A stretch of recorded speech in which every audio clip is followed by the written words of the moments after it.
শাসিত রাজ্যে বাঙালিদের উপর অত্যাচারের প্রতিবাদে এবং বাংলা ভাষা রক্ষা করার জন্য আজ জাতীয় কংগ্রেসের ডাকে কলকাতার জোড়াসাঁকো ঠাকুর মন্দিরের কাছ থেকে স্বামী বিবেকানন্দের বাড়ি পর্যন্ত একটি বিশাল মিছিলের আয়োজন করা হয়। উক্ত মিছিলে অংশগ্রহণ করেন পশ্চিমবঙ্গের প্রদেশ কংগ্রেসের সভাপতি শুভঙ্কর সরকার এবং আর অন্যান্য নেতৃবৃন্দ। কলকাতার জোড়াসাঁকো থেকে শেখ সাবিরের রিপোর্ট, এসএস স্টার নিউজ। প্রদেশ কংগ্রেসের সভাপতি শুভঙ্কর সরকারের নেতৃত্বে এবং নির্দেশে ভারতবর্ষের সারা বিশ্বে আমরা নিজেদেরকে বাঙালি বলে পরিচয় দিতে গর্ববোধ করি।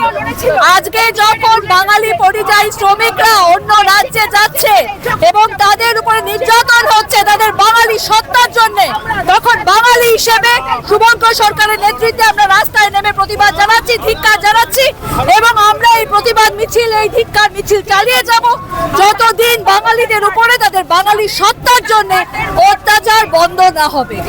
আমরা বাঙালি, আমরা ভারতীয় এবং আমাদের লিঙ্গুইস্টিক আইডেন্টিটির উপরে কেউ আঘাত করতে পারবে না।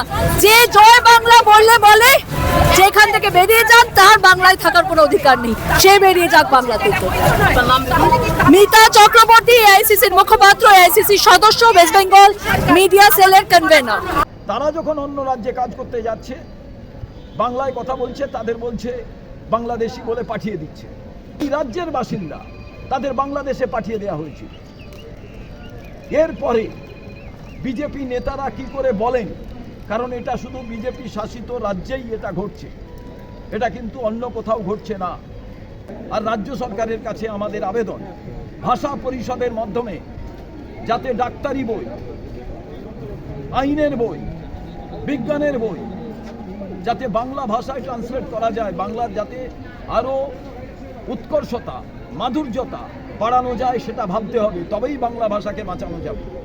কিন্তু এটা শুধু বাংলা ভাষা বলে নয়, এটা বিজেপি একটা গৃহযুদ্ধের পরিস্থিতি তৈরি করছে। আমরা এরই বিরোধিতা করছি।